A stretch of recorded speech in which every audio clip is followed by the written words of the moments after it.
미국엔 나스닥, 우리나라엔 코스닥이 있다면 뉴스쇼에는 뉴스닥이 있습니다. 뉴스쇼 증권시장 뉴스닥. 오늘도 두 분의 패널 함께합니다. 민주당 박수현 의원 그리고 국민의힘 전 비전전략실장 김근식 교수 어서 오십시오. 안녕하세요. 반갑습니다. 트럼프가 어제 큰 사고를 쳐가지고요. 마음이 참 무거운, 온 세계의 마음이 무거운 아침입니다. 김근식 교수님은 또 전문가시기도 하니까 어떻게 보셨어요, 어제 상황? 글쎄요, 그러니까 트럼프다운 정말 변칙적인 사실은 이런 상황을 보여주는 것 같아요. 처음에는 이란의 그런 기습 공습에 대해서 자기가 이제 전쟁 준비를 다 끝내고 사실은 계획을 승인했고 그러나 그 명령만큼 2주 뒤에 하겠다 이렇게 2주의 정도 시간을 줘서 밀당을 했는데 네. 2주의 시간을 지켜보겠다고 해놓고 바로 때리잖아요. 지금 시간 계산해 보니까 그 말 한 직후에 B2 폭격기가 떴어요. 네. 그러니까 사실 바로. 이게 이제 도박에서 지금 블러핑의 대가죠. 네. 상대방이 본인의 카드와 본인의 속셈을 알 수가 없게 만드는 데는 아주 능숙한 것 같아요. 그러니까 이란이 속수무책으로 당할 수밖에 없는 것 같은데 이제 전쟁의 기술의 측면에서는 그러면서 좀 노련하다고 볼 수 있지만 이 중동의 정세를 보거나 앞으로 이란이 그냥 호락호락 물러날 수는 없는 거 아니겠습니까? 그렇다고 한다면 미국 국내 여론도 그렇고 지금 국제 정세도 그렇고 지금 러시아 우크라이나 전쟁이 있죠. 예. 그다음에 이스라엘 하마스 전쟁이 있죠. 예. 이런 상황에 또다시 이란과의 전쟁이라는 건 대국가의 큰 전쟁을 해야 된다는 이야기거든요. 그렇죠. 이런 전선들을 막 넓혔을 때 과연 트럼프 행정부도 견뎌낼 수 있을까? 본인도 아마 감당하기 쉽지 않을 수 있습니다. 그러니까 핵 개발하고 이걸 잘했다고 하는 게 절대 아니라 그럼요. 테러는 열어주고 전쟁으로는 가지 않아야죠. 우리가 공생해야지. 이렇게 해서 이렇게 되면은 박 의원님 우리도 큰일이잖아요. 지금 경제적으로. 아니 경제적으로 이제 큰일이죠. 우선 우리나라의 원유 수입 중에 중동산 원유가 한 70% 정도 되는 것이고요. 그다음에 호르무즈 해협을 통과하는 것이 우리 원유 수입의 한 68%가 된다는 통계들이 나와 있죠. 예. 그뿐만이 아니라 이런 어떤 핵을 다루는 트럼프 행정부의 이 정책이라고 하는 것이 북한 김정은에게 미치는 메시지가 어떻게 받아들일까라고 하는 것이 굉장히 큰 것이어서 어차피 우리 제거되는구나 이런 메시지로 김정은이 받아들인다고 본다면 북한의 핵 보유와 핵 지키기 이런 것들은 더욱 강고해지고 비핵화 협상이라는 것이 테이블로 절대 나올 수가 없는 이런 어떤 메시지로 가는 것이 저희 한반도에 미치는 가장 중요한 영향입니다. 북한이 무서워. 그러니까 우리 핵 더 이상 개발하지 말고 손들어야지가 아니라 반대로 갈 거란 말씀이세요? 반대로 당연히 가죠. 예. 왜냐하면 이제 북한이 옛날 리비아 사태도 그렇고 그다음에 이라크 사태도 그렇고 이라크 후세인도 죽었잖아요. 예. 리비아 가다피도 죽었고 그렇죠. 두 나라가 핵을 개발하려고 무진장 노력했던 나라입니다. 맞습니다. 근데 결국 죽었어요. 미국의 주도에 의해서. 네. 그 교훈은 역으로 뭐냐면 역시 핵이 없으니까 죽는구나 이런 생각하는 거예요. 이란도 사실은 지금 핵을 개발한 상태는 아니잖아요. 개발하려고 하는 상태지. 맞습니다. 근데 이미 북한은 핵을 50개 이상 갖고 있는데 네. 이미 공식적으로 비공식적으로는 핵 무장 국가인데 그러니까 핵 보유에 대한 정당성을 더욱더 강화할 수 있는 역작용이 있고 그런 면에서 보면 제가 볼 때는 이제 우리 쪽에서도 좀 지적을 했습니다만 나토 정상회의를 저는 이재명 대통령이 갔었어야 된다고 봅니다. 어젯밤에 나토 네. 정상회의에 참석 안 하는 걸로 결론을 네. 내렸는데 근데 지금 세계 정세도 이렇게 불안하고 트럼프 대통령도 안 올 가능성이 크고 그래서 안 가겠다는 거 아니에요? 트럼프 대통령이 저는 안 올 리는 없다고 봅니다. 왜냐하면 저렇게 사고를 쳐놓고 나토에 가지 않는다. 저는 그러면 나토와 또 유럽과 미국은 저는 관계가 이상해질 수 있고요. 저는 지금 나토에 갔을 때 트럼프를 만나서 관세 협상을 할 여지는 아닌 거고 이 이스라엘 이란 중동 전쟁에 대해서 유럽의 분위기와 그 중동의 분위기를 가장 정확히 알 수 있는 다자무대가 거기거든요. 네. 가서 그럼 정확히 알아보고 들어보고 그런 나토 국가들이 어떤 생각을 하고 어떤 일치된 행동을 할 것인지를 봐야 되는 거죠. 갔어야 된다는 그렇죠. 말씀이세요? 자, 박 의원님 어제 안 가는 걸로 결정을 했는데 예, 뭐 당연히 고심 끝에 안 가는 결정을 한 것이고 전 잘했다고 생각을 합니다.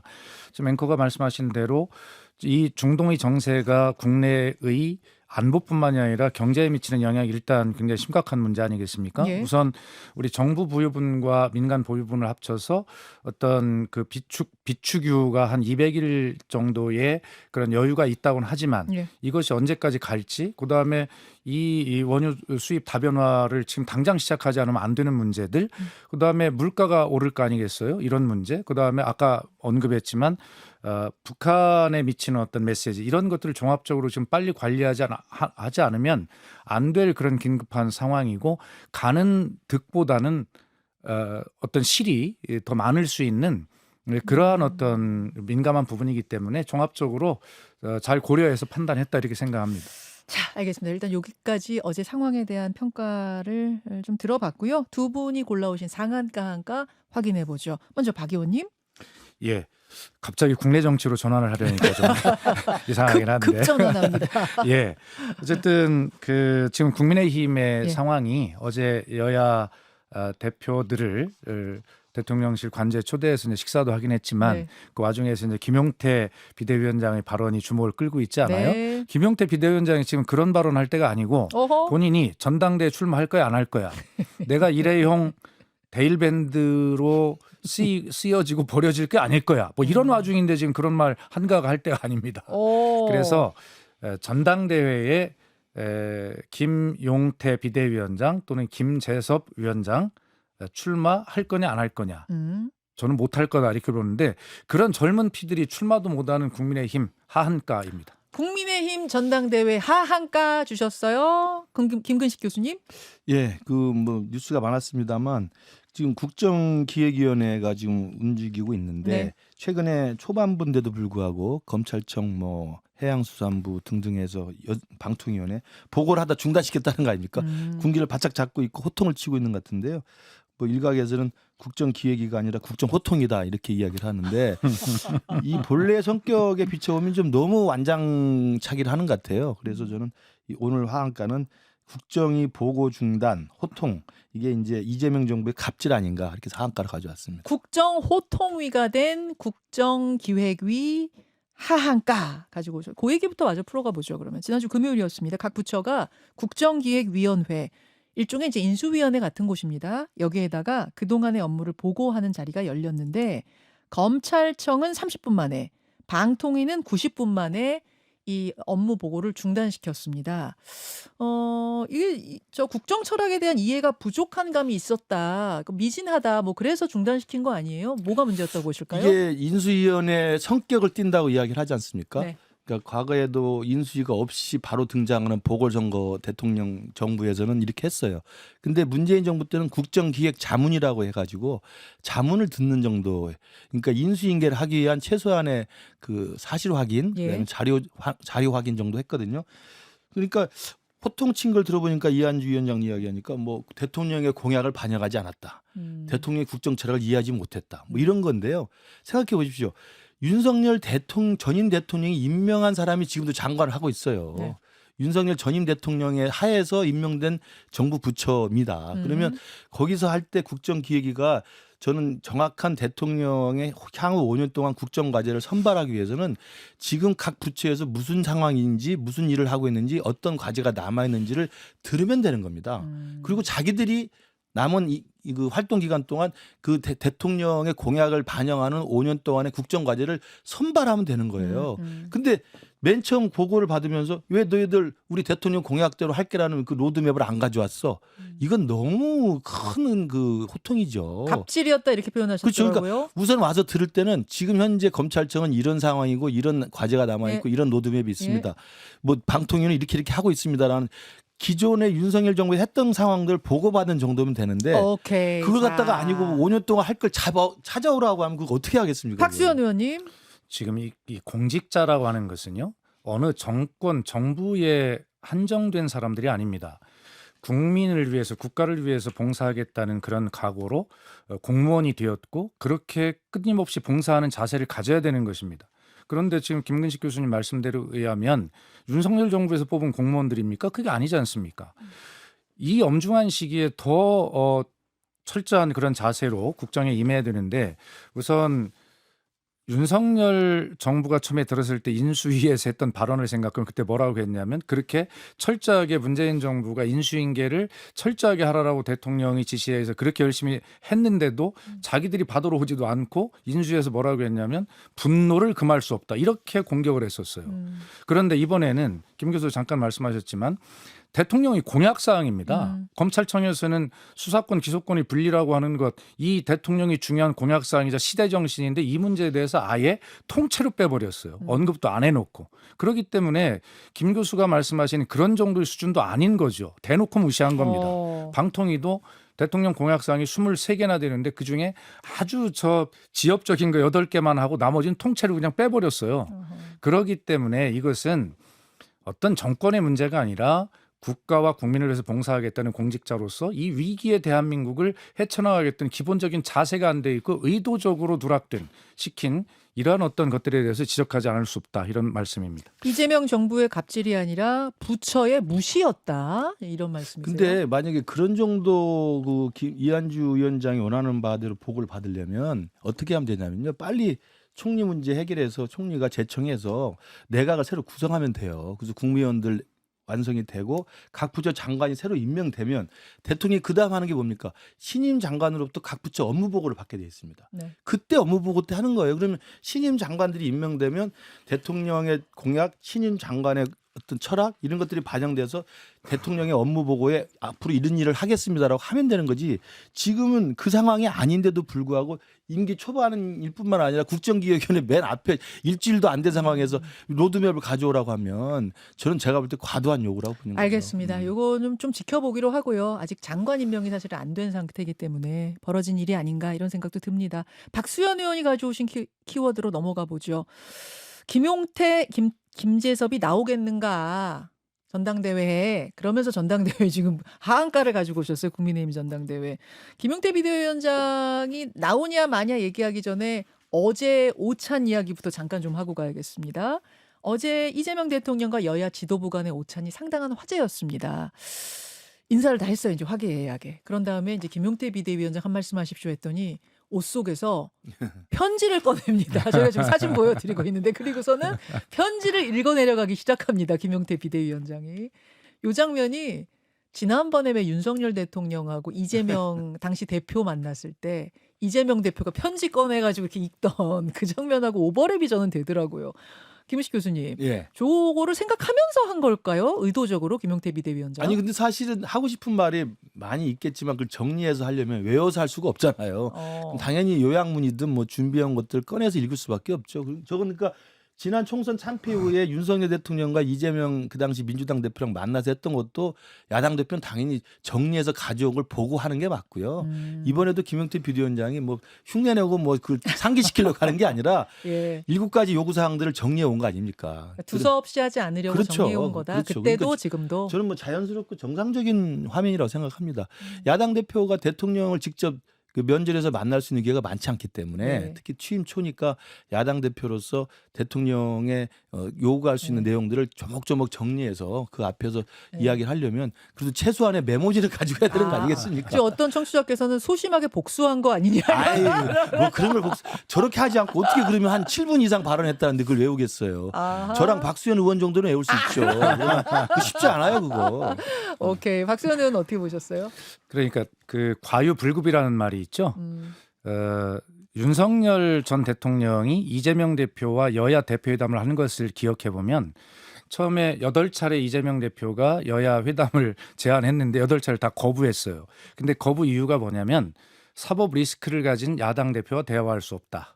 네. 이 모욕을 줬죠. 예, 국무총리 한덕수가 국회에 나와서도 그렇게 답변을 했고 그래서 결과적으로 지난 총선에 대패를 하고 나서야 2024년 4월 29일 720일 만에 야당 대표를 네네. 만나줬어요. 그러니까 이재명 대표는 두루마리 가지고 가서 읽을 수 있죠. 그때 이재명 대표는 자격이 있는데 이번 김용태 그런데 위원장 김용태, 없다고 보세요? 며칠 만에 이렇게 취임하는 날 밥도 먹었고 네, 또 며칠 만에 만났는데 네. 이렇게까지 해야 됩니까? 무려 김용태 비대위원장은 7대 제안을 했고 송원석 원내대표는 7대 고언을 했어요. 예. 77 숫자는 잘 맞춘 것 같아. 그런데 이런 날은 일찍 이렇게 불러주고 참 감사하다. 이렇게 여야 협치에 기운이 보인다. 이렇게 덕담하고 이렇게 나와야 되는 자리인데 거기에서 그러니까 다른 비판하지 않겠고 과유불급, 정치력이 부족하다. 이런 생각이 들고요. 그러니까 좀 의도적이었다고 보시는 거예요? 진짜 의도적이죠. 두서없이 하지 않으려고 잘 정리해온 이상이라고 보시는 그러니까 거예요? 그 정치적인 내용이죠. 정치적 내용인데 그래서 이제 이어지는 대화여서 한 말씀 더 드리면 네. 김용태 비대위원장이 네. 사실은 비대위원장의 김문수 후보가 임명이 될 때 그때만 해도 기대가 있었어요. 그때 뭐냐면 윤석열 전 대통령을 제명시켰다라고 하는 뭐 그런 기대가 있었고 제명을 만약 시켰다면 김용태 비대위원장은 자기 정치적 기반을 확실하게 쌓고 미래를 향해 달려갈 수 있을 텐데 그걸 못했어요. 그러니까 일회용 소리를 듣는 거 아닙니까? 그러다 보니까 지금 마음이 쫓기고 있는 거예요. 아. 그러다 보니까 대통령을 만나서 자기 궁지에 몰린 정치적 입장을 분명하게 세우기 위해서 무리한 요구를 할 수밖에 없는 거예요. 오바했다고 보시는 거예요? 과유불급이라고 이야기했잖아요. 근데 그 7대 요구사항 예, 보면은요 예. 무슨 구체적인 사안에 대해서 그 꺼낸 메모지를 보고 정리할 때 그렇게 콕 집어서 한 게 없어요. 포괄적인 내용들입니다 주로. 이게 근데 눈에 띄더라고요. 이재명 대통령의 임기가 끝난 뒤에 재판 받겠다고 약속해달라. 예, 그런 그러니까 거 있었잖아요. 이건 모든 국민들이 사실은 그렇게 생각하고 있죠. 그러니까 사법 리스크 때문에 윤석열 전 대통령이 결국은 그 안 좋은 결론으로 끝났는데 어쨌든 대통령이 취임했기 때문에 5년 동안 재판이 중단됐잖아요. 네. 거기까지 국민들이 지켜보겠다고 생각을 합니다. 그러나 재판이 중단됐지만 끝난 건 아니기 때문에 임기가 끝난 다음에는 다시 평인으로 돌아와서 재판을 다시 받겠다는 이야기 해달라는 이야기는 굳이 저는 요구하지 않아도 저는 이재명 대통령이 그렇게 할 거라고 보고 임기 내에 저런 거대 의석을 가진 민주당의 어떤 강행에 의해서 퇴임 후에 재판마저도 무력화시키는 입법을 한다면 국민들이 용서하지 않을 거란 거죠. 그걸 저는 야당 대표도 충분히 요구했던 거라고 할 봅니다. 말 한 거지 오버한 거 아니다. 그런 그럼요. 말씀. 자, 정작 전당대회 얘기를 지금 못했는데 국민의힘이고 민주당이고 전당대회 얘기가 이제 뜨거워질 거예요, 여러분. 두 당 모두 8월에 치르기로 했기 때문에 요거는 유튜브로 좀 넘어가서 한 5분 정도만 더 이야기를 나누도록 하고 제가 라디오 본방송에서는 꼭 오늘 전해야 할 이야기가 있습니다. 그동안 지역구가 뭐세요? 공주, 부여, 청양이신 박수현 의원이 주말에 지역구를 내려갔다가 아침에 새벽차 타고 뉴스닥에 오는 이 일을 1년 넘게 해주셨거든요. 오늘이 그 성실한 박수현 의원의 마지막 날이어서 인사 한 말씀 하시죠. 아니 저 개편이 네. 되어서 정리가 되는데 저를 자르는 말씀을 이렇게 돌려서 아니에요. 무슨 말씀? 현역 의원들은 안 모시는 걸로 한 거 아닙니까? 아니 우리 코너가 좀 아니 바뀝니다. 저는 너무 감사하고 1년 동안 기회를 주셔서 저 감사하고 또 부족한 말씀을 잘 들어주신 우리 김현정 뉴스쇼의 청취자 여러분 국민께 진심으로 감사드리고요. 근데 걱정이 있어요. 뭐요? 김근식 교수 외로워서 어떻게 하는 거예요? 저도 그건 큰 걱정입니다. 우리 그래. 박수현 의원하고 했을 때가 제일 그래도 편하고 합리적이고 다시 오실 하고 싶은 걸 할 겁니다. 텐데. 다시 오실 예. 겁니다. 자 국민과 청취자께 감사를 드렸으니까 예. 또 감사드릴 게 있는데 네. 아침 일찍 이 방송국 마당에 도착하면 제가 새벽 5시에 이제 공주에서 출발해서 도착하면 네. 이 지하 1층에 네. 편의점이 있는데 네. 편의점에서 빵과 우유를 하나 사서 마당에서 먹거든요. 아이고. 이렇게 일용할 양식을 매일 주신 편의점에도 감사하고 사장님께도 네. 그다음에 반갑게 맞아주신 1층에 예. 우리 경비 아저씨 그다음에 예. 우리 요 CBS의 가족 여러분께도 진심으로 감사드립니다. 뭐 이거 대통령 취임하신 다음에 하는 그런 행동 아닙니까 이게? 자, 박수현 의원 늘 날카로우면서도 따뜻함을 잃지 않는 실력도 좋고 인품도 좋은 정치인입니다. 오늘이 1100회째 방송 출연입니다. 와, 앞으로도 좋은 정치 다시 부탁드리고요. 20초는 남았나요? 20초 안 남았어요? 김근식 교수님 파트너가 한 말씀. 정말 박수현 의원 같은 분이 민주당에서는 보석 같은 존재입니다. 그리고 또 공주 부여 청양에서 저렇게 열심히 하셨기 때문에 또 저렇게 당선이 되셨고요. 제가 귀감으로 삼아서 잘 배우도록 하겠습니다. 혹시 이분 이민 가세요? 우리 작별 인사 너무 길었어. 박 의원님 고맙습니다. 네, 감사합니다. 네. 자, 뉴스쇼 라디오 청취자들과 인사 나누고요. 유튜브로 조금만 더 마무리를 하고 가야겠습니다. 광고가 나가는 동안 화기애애하게 우리 마지막 작별을 나눴어요. 박수현 의원님. 오, 한 말, 마지막 작별이요? 작별의 인사를 네. 아니 좀 눈물도 한 방울 흘리고 막 그러셔야 되는 거 아니에요? 아니, 지금 그런데 우리 우리랑 헤어지는 건데. 저를 그 자르시는 그걸 너무 심하게 포장을 하시는. 아니 좀 얘 말씀을 드리자면은 저희가 이제 코너 개편 오래 했잖아요. 이 네, 뉴스다 코너가 굉장히 오래됐어요. 오래됐지요. 네, 오래돼서 조금 개편을 이번에 오래된 코너들을 해보자라고 하면서 네 분이 이제 나오는 코너로 바뀌는데 다 이 현역이 아닌 원외 정치인들. 사실은 박 의원님은 근데 저는 현역이지만 괜찮습니다 하셨을 수도 있는데. 아, 저는 그러죠. 그럼 다시 개편해. 다시 개편. 아니 지금 다시 당장 정리해. 박 의원 오는 게 좋아. 당장 현역이 아닌 김근식 교수하고 내가 이렇게 붙어주잖아. 그러니까 나는 얼마나 고마운지 모르지. 아니요, 정말로 감사드리고요. 네. 이 방송이 끝나고 나면 그 문자들이 많이 주시거든요. 예. 청취자들로부터. 예.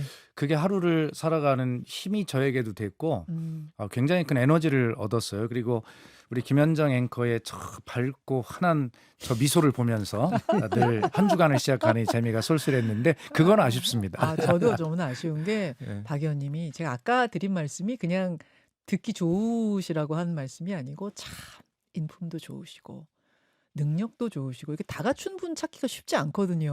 뭐 뾰족뾰족한 분들도 많으시고 한데 참 성격이 참 좋으세요. 아니 박 그러니까 의원님은. 이재명 대통령께서 말씀하신 충직한 일꾼, 그다음에 능력 있는 일꾼, 충직과 능력을 다 갖추었다는 말씀이신데 그렇죠. 대통령이 그걸 아실라나 모르겠어요. 편지라도 하나 보내야겠네 정말. 아이고 이러다 큰일 나겠습니다. 그래서 그 부분에 있어서는 김근식 교수님도 마찬가지시고. 아이 그럼요. 김근식 교수님 참 음. 능력 좋으시고 성격 좋으시고 이제 배지만 달면 되는데 참 당선이 아직 안 되셔가지고 이제 원외에 계시는 거 하나가 좀 안타까운. 뭐 박수현 의원 이제 모범을 제가 반면교사를 열심히 따라가서 3년 동안 또 이 김현정 뉴스에서 열심히 해서 예. 3년 되는 꼭 배지를 달고 우리 박수현 의원과 함께 현역 대 현역으로 하면 아. 다시 뉴스닥을 부활하도록 하겠습니다. 뉴스닥의 부활을 네. 꿈꾸며. 알겠습니다. 두 분과 아직 뭐 작별은 작별이고 오늘 할 건 해야죠. 예, 예. 아까 박수현 의원이 골라오신 하한가 김용태, 김재섭 진짜 전당대회 도전하겠는가? 국민의힘 전당대회 하한가다 이렇게 주셨는데 요 얘기를 마저 좀 풀어볼게요. 무슨 일인고 하니 김용태 비대위원장한테 전당대회 출마를 한번 해보라고 이준석 의원이 권유를 했다는 게 어디 인터뷰에 나오면서부터 요 얘기가 떠오르기 시작한 거예요. 지난주에. 내가 김용태 비대위원장 만났는데 사석에서 출마해보라고 권했다. 근데 그 보도가 나온 날 마침 국민의힘에서 전문가들을 초청하는 토론회가 있었습니다. 국민의힘에 나아갈 길에 대한 토론회가 있었는데 거기에 참석한 전문가 교수 한 분이 국민의힘 대표로 참신하고 개혁적인 어떤 그런 인물이 와야 된다라는 얘기를 하면서 그러면서 갑자기 떠오른 게 김용태, 김재섭 이런 분들이 되는 거죠. 박수현 의원님, 김용태, 김재섭 이런 분들이 안 나갈 것 같습니까? 나갑니다. 응? 나가야 한다 이런 쪽이죠.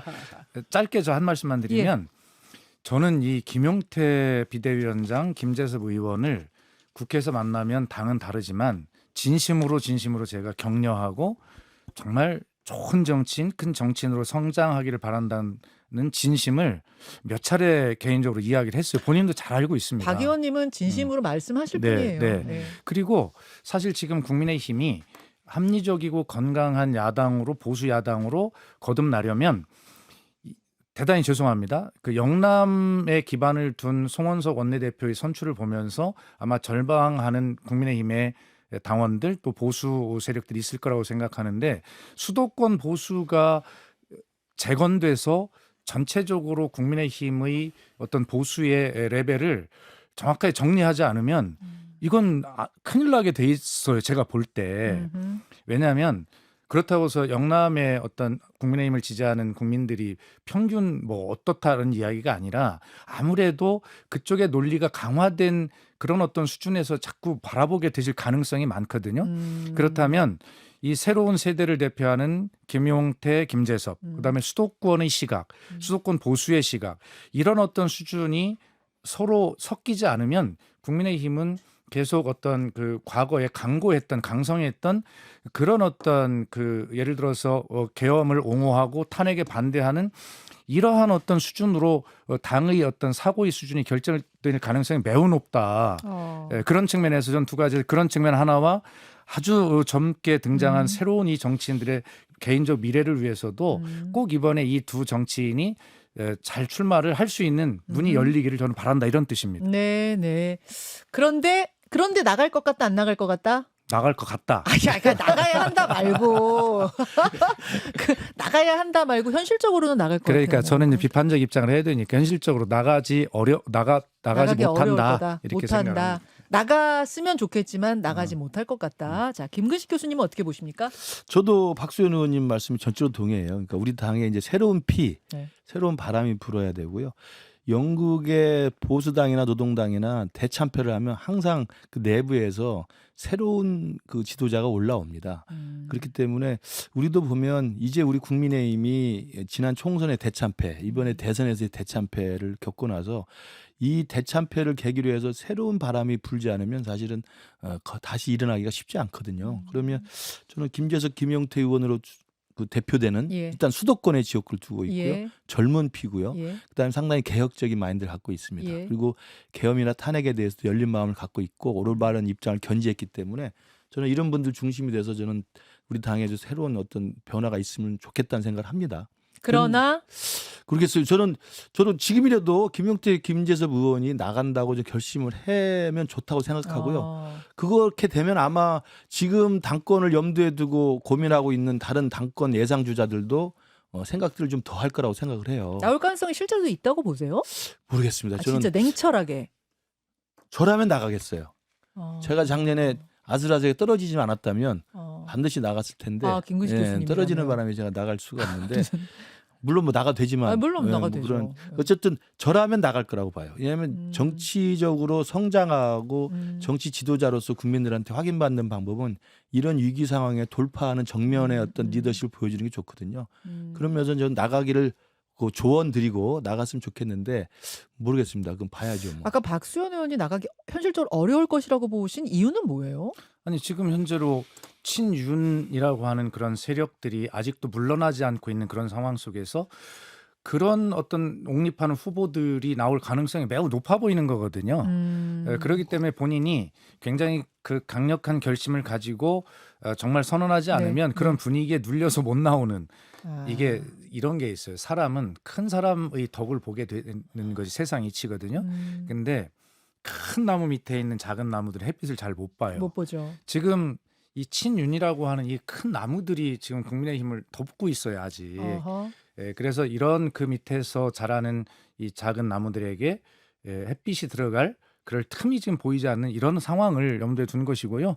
김근식 교수님 제가 늘 말씀드리지만 한동훈 비대위원장께서 대표로 출마하시지 않는다면 당대표 출마하십시오. 예, 뭐 사실은 한동훈 대표가 출마하지 않는다면 저는 출마해야 된다고 생각하는 사람인데 출마하지 않는 결정을 하고 만약에 김재섭 또 김용태 의원들도 만약에 출마 안 한다고 한다면 박수현 의원과 함께 고민을 더 해보도록 하겠습니다. 잠시만 이거 농담 아닌 것 같은데 농담 아닌 것 같은데. 아니, 제가 나이가 이제 우리도 있는데 뭘 더 이것저것 생각하겠습니까? 우리 당을 위해서 한국 정치를 위해서 할 건 해야죠. 만약 김 교수님 만약 한동훈 전 대표 출마 안 하면 김근식 교수가 출격한다 이거 기사 써도 돼요?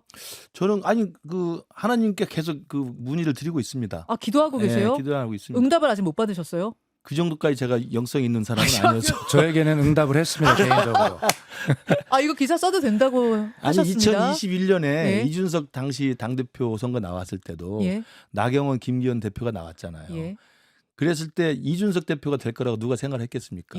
그러나 그 당시 이준석 대표가 영선의 30대 젊은 당대표가 됨으로써 국민의힘이 대선에서 지고 처참하게 폭망했음에도 불구하고 보궐선거 이기고 그리고 윤석열 사실 지금은 뭐 윤석열 대통령이 취임한 게 잘못된 것으로 역사적으로 평가가 났지만 윤석열 대통령이 이길 수 있는 기반을 만들어줬거든요. 저는 그 당시에 국민의힘의 혁신적 변화 그 앞에 김종인 위원장이 비대위원장으로서 변화를 시켜오고 그 변화를 받아서 이준석 영선 30대 대표가 대표로 선출되면서 사실 국민의힘에 큰 희망을 줬거든요.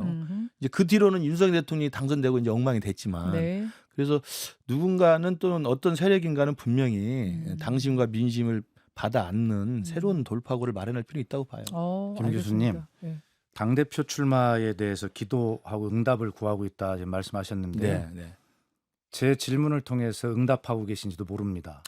그렇기 때문에 이 중요한 순간이에요. 이거는 찐 크리스천들의 대화인데. 그리고 응답을 주고 계시는 거죠. 응답에 대한 새벽기도 다녀오셨으니까. 응답에 대한 기도는 1. 의심이 없어야 합니다. 응답에 대한. 2. 내가 죄 중에 있지 않아야 돼요. 3. 그리고 정욕에 이용하려는 기도 응답은 안 된다고 목사님이 말씀하시던데요. 와, 그래서 이 세 가지인데 하여튼 오늘 내가 국민의힘 당원도 아닌데 제 입술을 움직이셔서 김근식 교수에게 권유하고 있잖아요. 이게 기도에 대한 응답일지 다시 한번 기도해 보시기 바랍니다. 박 목사님.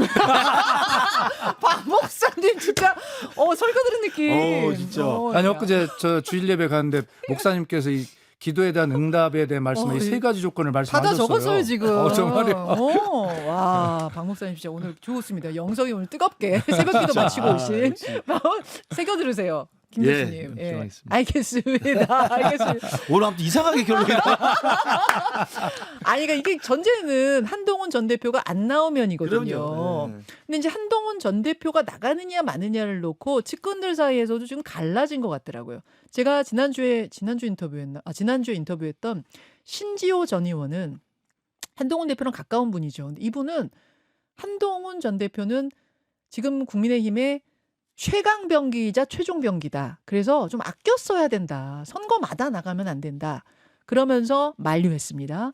근데 김근식 교수께서는 제가 알기로는 나가야 한다 쪽으로 강력하게 예. 말씀하신 걸로 알아요. 아니 뭐 그러니까 그 나가지 말아야 된다고 주장하신 분들도 다 기본적으로 한동훈 전 대표에 대한 애정에서 나오는 거예요.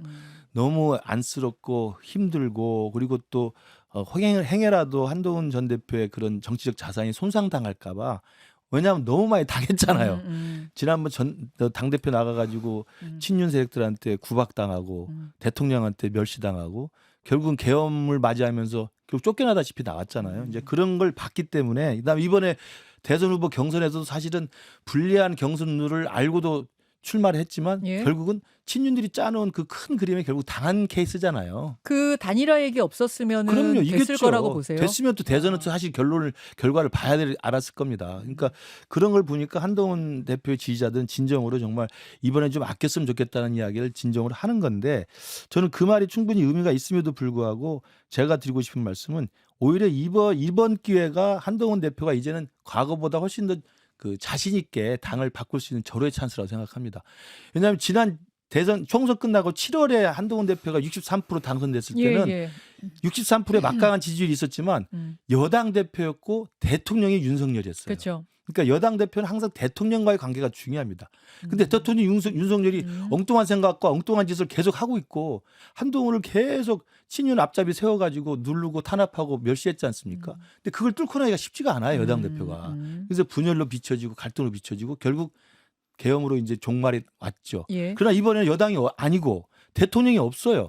윤석열은 재판받고 다녀요. 예. 친윤들도 자기 친윤 색깔 빼려고 지금 난리치고 있습니다. 예. 저는 아무도 한동훈 대표가 당대표가 됐을 때 한동훈 대표 중심으로 치르는 혁신과 변화의 어떤 국민의 모습을 가로막을 자는 없다고 봅니다. 지금이 오히려 한동훈 대표가 자기 모습, 자기 실력을 발휘할 그렇죠. 적기다. 그리고 당을 쇄신할 수 있는 가장 저는 좋은 기회라고 생각합니다. 아. 이게 1년 정도 또 놔두고 다른 사람이 또 당을 더 망치는 꼴을 보고 지방선거 참패하는 걸 본 다음에 그때 나가오겠다 하면 이 당을 그때는 고쳤을 수 없을 정도가 아니 됐죠. 근데 나가는 게 좀 아니다라고 하는 이 측근들의 얘기는 뭐냐면 지금 지방선거가 이제 1년도 채 안 남았죠. 근데 정권을 잡고 나서 1년 안에 치르는 선거는 항상 여당이 이긴다. 무슨 선거가 됐든 총선이 됐든 지선이 됐든 뭐가 됐든 이기는데 이번에 한동훈 대표가 가가지고 또 지휘봉 잡고 또 져봐라. 또 지면 이거 어떻게 하느냐 그 얘기하시거든요. 그것도 이제 한동훈 대표를 사랑해서 그런 이야기는 하는 건데 저는 거기에 대해서는 한동훈 대표가 당대표 됐을 때 부산 금정구청장 선거의 신화를 저는 복기를 시켜드리고 싶어요. 그때도 사실은 어려운 싸움이었습니다. 왜냐하면 총선에 참패한 직후였고 예. 부산 민심이 안 좋았고 예. 금정구 같은 경우는 우리가 항상 이기는 지역이었음에도 불구하고 초반에 굉장히 열세했거든요. 예. 근데 한동훈 대표가 대통령하고 각을 세우고 친윤들하고 각을 세우고 한동훈을 믿고 지지를 다시 해달라라고 호소하면서 압도적인 차이로 이겼습니다. 그러니까 그때도 당대표이지만 대통령이 있음에도 불구하고 당대표를 보고 찍어준 거거든요. 네. 저는 지방선거를 이기고 지는 것을 미리 계산해서 질 것 같으니까 당대표에서 안 된다는 이야기는 저는 정치공학적 접근이고 지난번에 부산 금정구청장의 네. 보궐선거의 압승이라는 그 신화 그걸 생각하면 이번에 대통령도 없고 윤석열도 없고 친윤도 지금 고개 숙이고 있고 납작 엎드려 있는 상황에서 확실하게 당을 고쳐서 내년 지방선거를 부산 금정구청장 선거에 제 시즌2로 만들 수도 있다. 자신감을 가지고 가야 된다고 생각합니다. 그래서 나가야 한다. 자, 박수현 의원님, 그러니까 뭐 나가야 된다 말아야 된다가 아니라 나올 것 같습니까? 안 나올 것 같습니까? 당연히 나오죠. 나옵니까? 그 근거는 뭐냐? 참을 수가 없어요. 뭘 참을 수가 없습니까? 한동훈 전 대표가. 자, 보세요. 네. 이재명 대통령에 대해서 헌법 84조에 의해서 재판을 기일을 지정하지 않는다라는 법원의 결정이 나왔을 때 바로 그럼 헌법 68조는 어떻게 할 건데? 라고 딱 깐족거리고 나오잖아요. 네? 그리고 이재명 대통령께서 고심 끝에 나토에는 가지지 않는 쪽으로 결정을 하자마자 오늘 또 뭐라고 했어요. 나토에 안 가는 건 큰 실수다. 또 깐족거리고 나옵니다. SNS 썼습니까? 그렇게 제가 이거 확인 못했네요. 예. 아니 이렇게 국정에 대해서 관심이 많고 하고 싶은 일이 많은데 어떻게 안 나오겠습니까? 몸이 근질근질해서 못 참을 그럼요. 것이다. 한 대표가. 예, 훌륭한 근거 아닙니까? 못 참아서 못 견뎌서 몸이 간질간질해서 그리고 나오시는 또 하나는 거다. 그 한동훈 대표를 아껴서 그렇게 뭐 다음 지방선거 참패를 대비해서 아껴야 된다라고 하는 것에 대해 한마디로 제가 정리를 하면 아끼다 뭐 됩니다. 오늘 오늘 마지막 우리 날 박수현이 와. 화력이 입이 막. 열렸어, 입이 열렸어. 오, 갑자기 아니 그리고 기도의 힘인가? 기도의 힘인 것 같은데. 아니 그리고 아끼다 뭐 된다는 것도 있지만 아낄 걸 아껴야지 뭐 이렇게 아낄 만한 고배라고 아낍니까? 나와라, 나가라, 나갈 거다. 자, 알겠습니다. 그럼 만약 한동훈 전 대표가 출마를 하게 되면 김문수 후보는 어떻게? 김문수 전 장관은 어떨 것 같습니까? 그러니까 이제 이게 결과적으로는 김재섭, 김용태 네. 못 나오고 김문수, 한동훈 전 경선 시즌 2가 돼서 하나마나한 관심이 없는 그런 전당대회로 갈 가능성이 저는 매우 높다 봅니다. 그러면 김나안한, 그렇습니다. 김나안한, 뭐 김한나안 뭐 여러 가지로 부르던데 그렇습니다. 아무튼 공통점 김을 제일 앞에 하셨습니다. 이분이 되셨으니까 경선에 김문수, 한동훈 떨어진 순서대로 하면 어떻게 돼? 그럼 안철수, 나경원 이분들 다 나오실 거예요. 예, 뭐 저 그렇게 저는 리턴 매치가 되지 않겠나 이렇게 봅니다. 근데 그렇게 네 분이 다시 나오면 진짜 다시 그 대선 경선 시즌 2가 돼서 좀 식상해 보이니까 거기서 나경원 의원이 좀 나올까 저는 좀 아니 거기에 갸우뚱하게- 김근식이 나가야 된다고 얘기하잖아요. 갸우뚱하고 안철수 의원은 지금 나가고 싶은 생각이 있으신 것 같아요. 안철수 의원 지금 예. 전국 투어하고 전국을 있는데 투어하고 있어서 예. 그리고 김문수 후보는 계속 생각 없다 그런 생각 하지 마라 뭐 이렇게 이야기하지만 이분은 항상 말을 해놓고 또 말을 바꾼 전력이 있기 때문에 두고 봐야 되고요.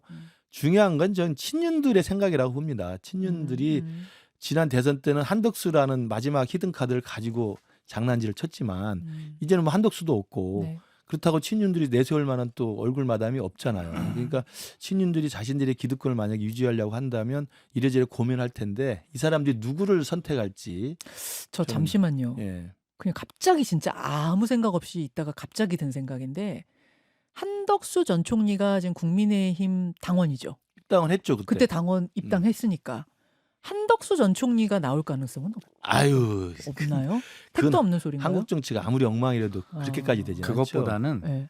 한덕수 총리의 출마 가능성보다는 저는 홍준표 전 대구시장님의 복당 신청과 출마 가능성 오히려 높다 이렇게 생각합니다. 그 가능성 있다고 보세요?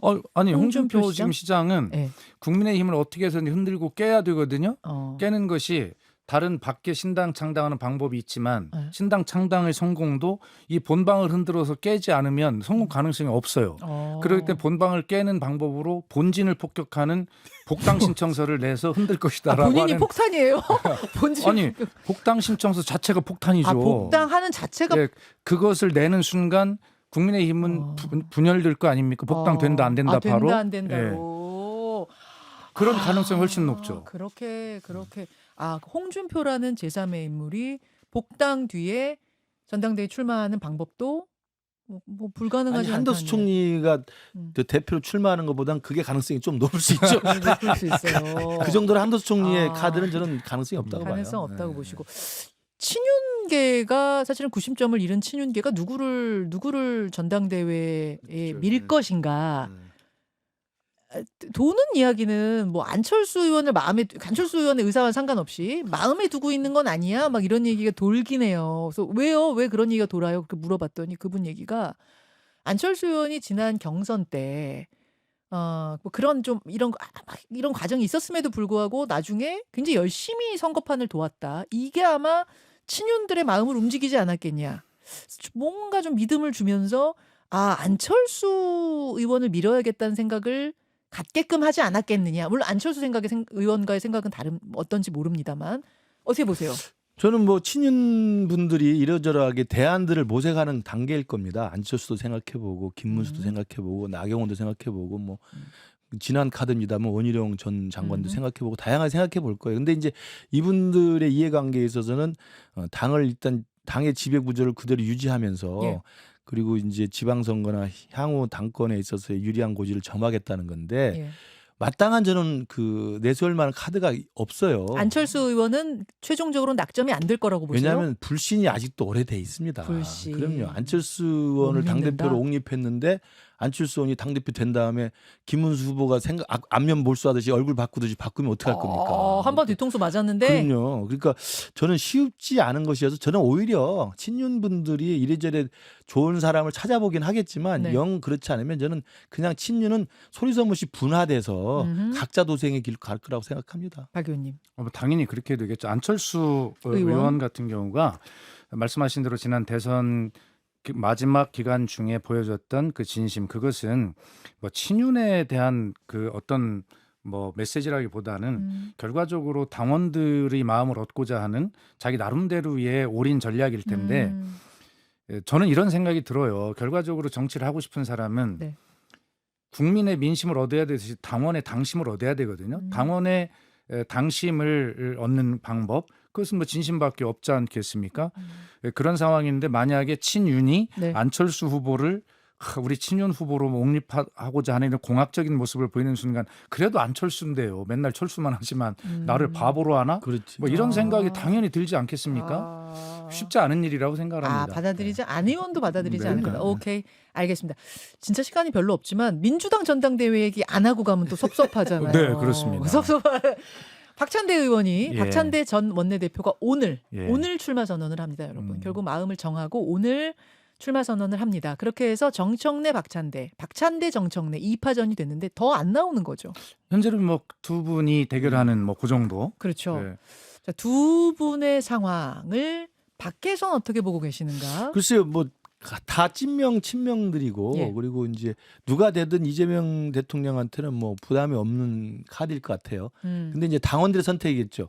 민주당의 전당대회는 훨씬 더 권리당원들의 입김이 크기 때문에 그렇죠. 그 당원들이 누구를 선택하느냐 문제인데 초반에 정청래 카드는 먼저 출마선을 하면서 그 주위에 지지선을 했던 분들이 네. 양문석, 최민희 이런 분들이 지지선을 하면서 조금 더 좀 갈등의 소지가 좀 있었어요. 너무 강성 이미지가 되면서 이른바 개딸로 불리는 분들은 또 정청래의 과거 발언들 막 이렇게 또 소환해가지고 이야기하면서 약간 좀 위험한 상황이 전개될 수 있었는데 박찬대 전 대표가 이번에 오늘 출마선하면서 아마 싸우지 말자 뭐 이런 이야기를 좀 하고 있잖아요. 예. 저는 그렇다 보면 결국 권리당원들이 누구를 선택하느냐의 문제인데 제가 보건대는 지난번 김병기 의원이 원내대표 되는 걸 보니까 지금의 권리당원들의 표심은 이재명 대통령한테 행여라도 부담이 되는 사람이 돼서는 안 된다.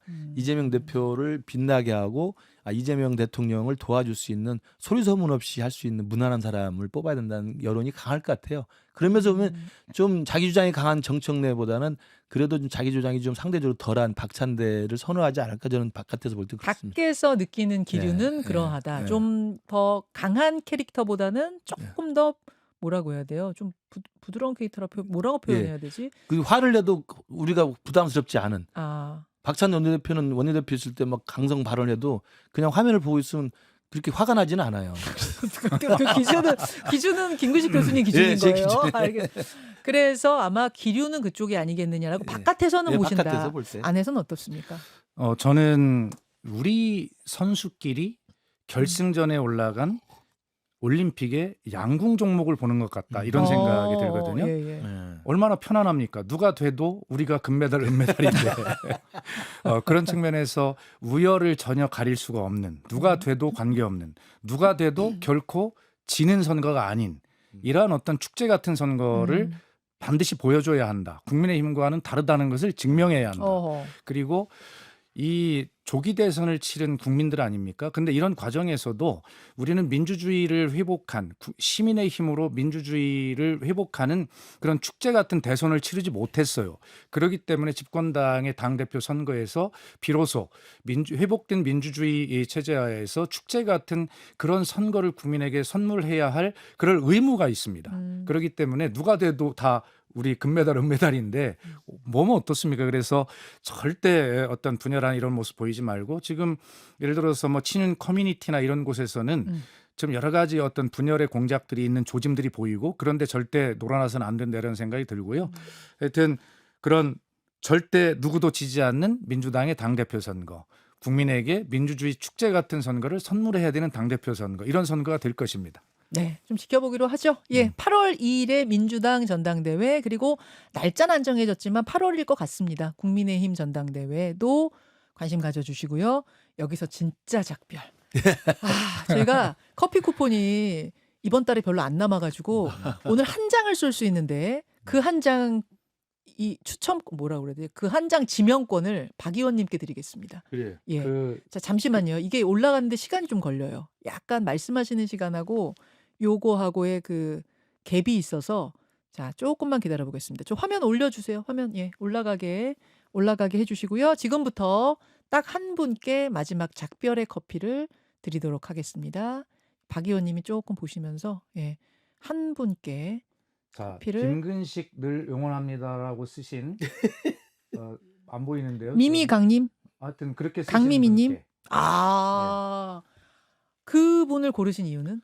제가 떠난 자리에 혼자 놓고 나가려니까 마음이 안 놓이는데 잘 부탁드린다는 마음으로 저도 그러면 굿바이 박수현 의원님 그동안 행복했습니다. 한 장이라잖아요.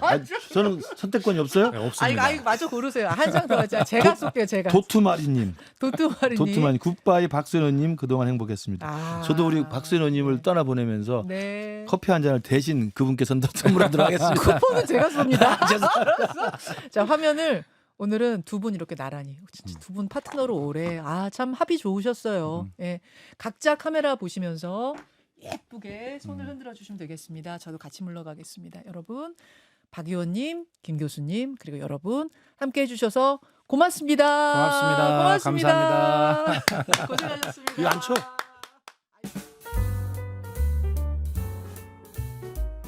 김현정의 뉴스쇼는 시청자 여러분의 참여를 기다립니다. 구독과 좋아요, 댓글 잊지 않으셨죠? 알림 설정을 해두시면 평일 아침 7시 10분 실시간 라이브도 참여하실 수 있습니다.